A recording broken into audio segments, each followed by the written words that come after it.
Hi MTV Asia, I'm Clinton Jerome, a singer-songwriter from Sarawak, now based in Kuala Lumpur.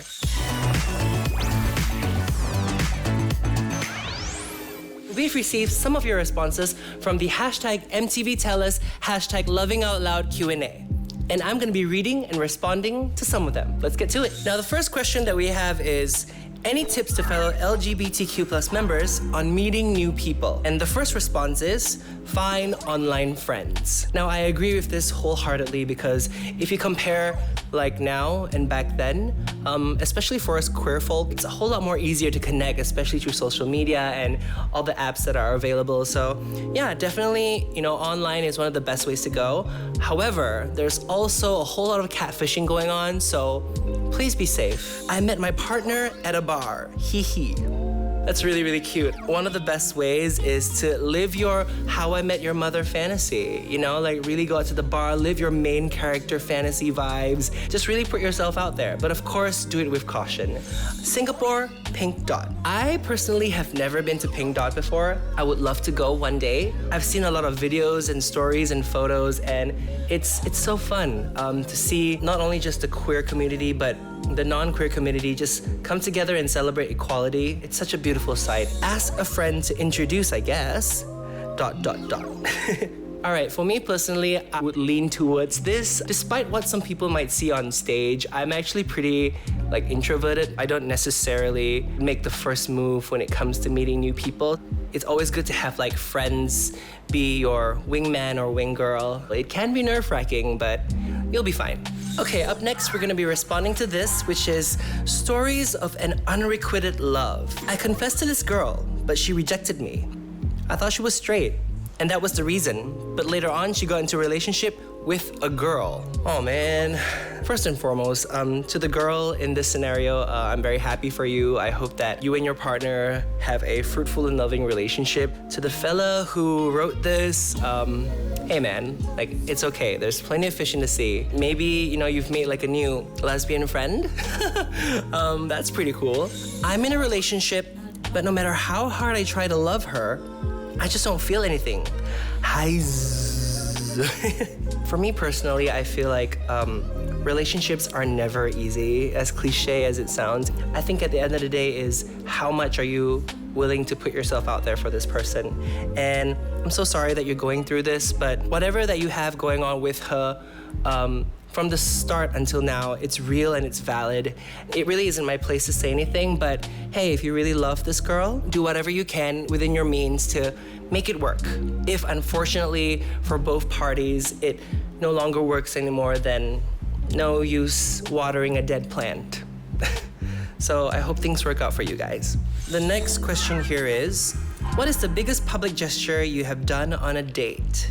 Someone brought me overseas as our first date. I don't know who this person is, but my friend, you are very lucky. I have never been taken overseas before on a first date. No. But I think that's so cute and it's so special. It's really living your rom-com fantasy. I hope you guys went to somewhere really nice. I hope the date was exquisite. Hopefully, I'd be able to go overseas too on a date. That'd be nice, right? I would say when I asked my current girlfriend to be mine with balloons and flowers in the boot of my car. Oh my. That is the sweetest thing ever. Oh my goodness, that is so cute. I can totally imagine it. You just finish your work, you're going down to your car and you want to put your bag in your boot. Next thing you know, balloons popping out and with words saying, will you be mine? That is so sweet and so charming. Good on you. Points for romance. Wish someone would do something nice for me. Sigh. Same. Can relate. Same. Too tired to do anything for anyone. Oh man, yeah, I can totally relate. Sometimes it's so time-consuming and taxing, but you do what you gotta do for love, man. You do what you gotta do for love. So we're now moving on to the next question, which is, have you ever had to hide a relationship? Yes, because not everyone out there is cheering you on. I've learned the hard way that this is true. I'm pretty comfortable with my sexuality, first of all. And there was a point in my life where I was dating this guy and I was pretty vocal about our relationship. I made sure the entire world knows because I'm just so proud of it and I'm just so happy. But it kind of took a toll on him because he's sort of the opposite of me. He's a little bit more discreet. It really was hard on him because when the whole world knew, people were just, talking and running their mouths. And even though he sort of didn't mind people knowing, I guess to a point, it kind of got to both of us and it kind of overwhelmed us. So sometimes it's just best to keep things to yourself. You don't necessarily have to proclaim it to the entire world until you are ready and until your significant other is ready as well. So yeah, guys, that was a painful lesson for me. The next response is, I'm currently in one and my relatives have no idea. My parents feel that they will not accept same gender relationship. This is something that's very sad and disheartening, but first and foremost, to whoever that sent this, I just want you to know that you are very, very loved. One thing that I've learned along the way, blood is thicker than water. Give them time. Sometimes families might not be able to accept it immediately. For me personally, when I came out to my dad, it was really tough for him. He's the kind of guy that's if you don't bring it up, then it won't be a problem, that kind of thing. So we're still, taking our time, and it's a journey. As long as you know who you are as an individual, as long as you love your partner, don't let any form of negativity and hate get in the way.